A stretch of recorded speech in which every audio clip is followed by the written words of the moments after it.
Welcome to அமிர்தம்ஸ் kitchen. இப்போ உளுந்தங்கஞ்சி செய்கிறது எப்படின்னு பார்க்கலாம். அதுக்கு தேவையான பொருட்கள்: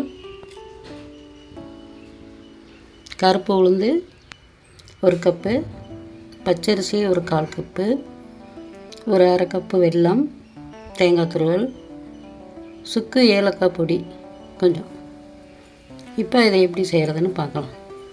இப்போ ஃபஸ்ட்டு உளுந்து வறுக்கணும்.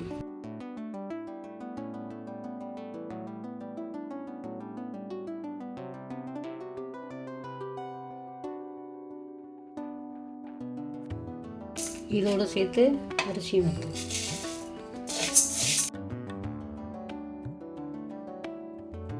கொஞ்சம் வாசனை வர வரைக்கும் வறுத்தா போதும், ரொம்ப செவக்க வறுக்கணுங்கிறது இல்லை.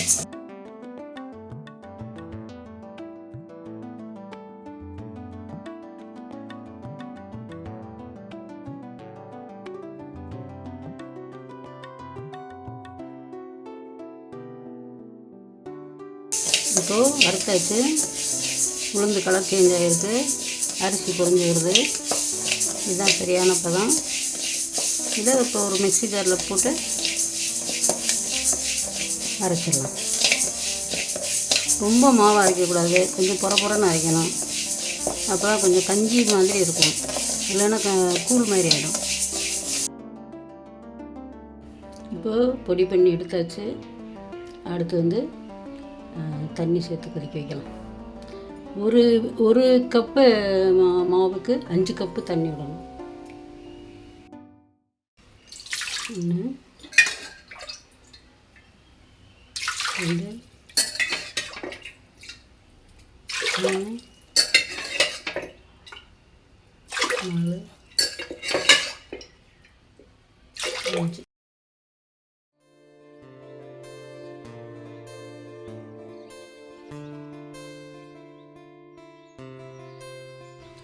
இதில் இந்த அரைச்ச பொடியை உள்ளே போட்டுடலாம்.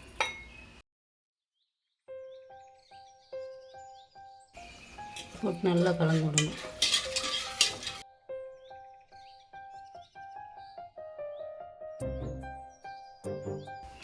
ஒரு 2 கல் உப்பு.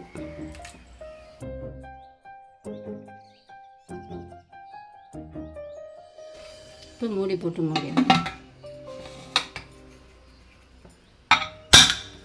ஒரு 3 சவுண்டு வர வரைக்கும் இது வேகட்டும். 3 விசில் வந்துருச்சு. எப்படி இருக்குன்னு ஓப்பன் பண்ணி பார்க்கலாம்.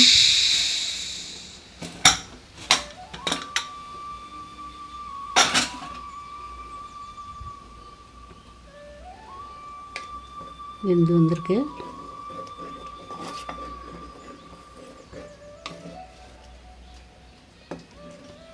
இதுதான் உளுந்தங்கஞ்சி பக்குவம். இப்போது வெல்லம் சேர்க்கலாம். உளுந்து அளந்த அதே கப்பில் 1 கப்பு வெல்லம், சுக்கு ஏலக்காய் பொடி 1 ஸ்பூன்,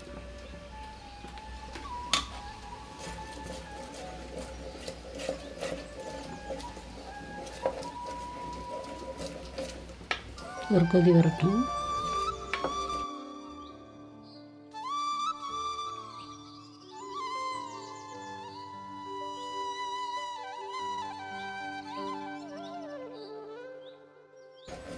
இதுக்கு முந்திரி அந்த என்ன சொல்கிறது, அந்த பருப்பு வகையெல்லாம் எதுவும் போடணுன்ற அவசியம் இல்லை.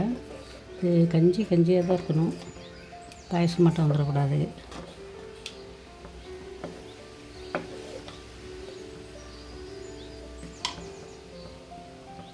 ஒரு கொதி வரட்டும். வெல்லம் கரைஞ்சி நல்லா கொதிச்சு வந்துருச்சு. இப்போ தேங்காய் துருவல் போட்டுடலாம்.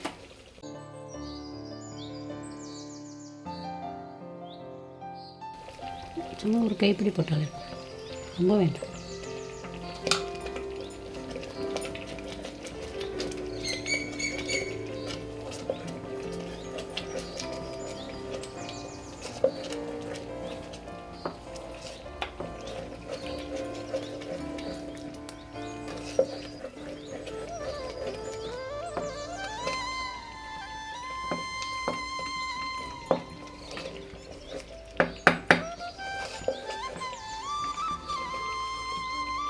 இதுதான் பதம். இப்போ குக்கர் ஆஃப் பண்ணிடலாம். இப்போ ரெடி ஆயிடுச்சு. மேலே கொஞ்சம் தேங்காய் தூவி விட்டுட்டு சர்வ் பண்ணலாம். சத்தான சுவையான உளுந்தங்கஞ்சி ரெடி. நீங்களும் செஞ்சு பாருங்கள். நல்ல ஹெல்த்திக்கு, உடம்பு வலி, கை கால் வலி எல்லாத்துக்குமே நல்ல மெடிசன் மாரி தான் இது. இதை அடிக்கடி செஞ்சு சாப்பிடுங்க. தேங்க்யூ.